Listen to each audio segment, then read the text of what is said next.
Hi so hope எல்லாருமே நல்லா இருக்கீங்க. ஸோ இன்றைக்கி டாபிக் அப்படின்னு என்னென்னு பார்த்தீங்கன்னா, கலர் டச்சில் 2 டெவலப்பர்ஸ் இருக்குது. ஆனால் எல்லாருமே என்ன பண்ணுவாங்கன்னா, சம்டைம் கிரே கவரேஜ் நம்ம 1.9%லேருந்து பண்ணலாமா இல்லை 4%லேருந்து பண்ணலாமான்னு ரொம்ப அவங்களுக்கு டிஸ்டர்பன்ஸ் இருக்கும். மேபி அவங்களுக்கு கன்ஃபியூஷன் இருக்கும், இது வச்சு கிரே கவரேஜ் பண்ணலாமா இல்லை அதை வச்சு கிரே கவரேஜ் பண்ணலாமான்னு ரொம்ப அவங்களுக்கு இருக்கும். ஸோ இன்றைக்கி அதுக்கு தான் நம்ம டாபிக் என்னென்னா, நம்ம கலர் டச்சோட கலர் யூஸ் பண்ணுறோம். தட் மீன்ஸ் நம்ம அமோனியா ஃப்ரீ கலர்ஸ் நம்ம யூஸ் பண்ணுறோன்னா இதில் கிரே கவரேஜ் பண்ணோன்னே கிரே கவரேஜ் பண்ணோன்னே 50% கிரே கவரேஜ் பண்ணும்போதே என்ன டெவலப்பர் யூஸ் பண்ணலாம். ஸோ நம்ம கிட்ட பார்த்தீங்கன்னா 4% இருக்கு விச் இஸ் 13 வால்யூம், 1.9% இருக்கு விச் இஸ் 6 வால்யூம்.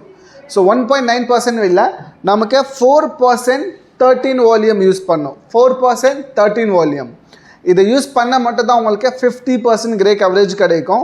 1.9 யூஸ் பண்ணோன்னா அதில் 50% கிரே கவரேஜ் கிடையாது. 4% எப்போ நம்ம யூஸ் பண்ணலாம். ஸோ நான் சொன்ன மாதிரி 50% கிரே கவரேஜ் பண்ணும்போது ஏதாச்சும் நம்ம கலர் பண்ணுறோம், ஆஃப்டர் ப்ரீ லைட்னிங் அதே கலர் டிபாசிட் பண்ணுறோம், ஆனால் அந்த கலர் நல்லா வைப்ரன்சி தெரியணும். அப்போ நான் என்ன யூஸ் பண்ணுவேன்னா 4% 13 வால்யூம் இதை யூஸ் பண்ணலாம்.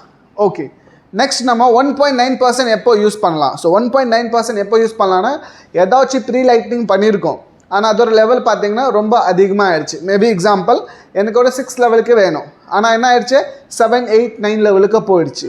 நம்ம என்ன பண்ணோம், அதை திரும்பி பிரிங் பேக் பண்ணோம். ஸோ பிரிங் பேக் பண்ணோன்னா 1.9% வந்து டெவலப்பர் யூஸ் பண்ணலாம். ஸோ 1.9%னா 6 வால்யூம் அதுக்கு நம்ம சொல்லுவோம்.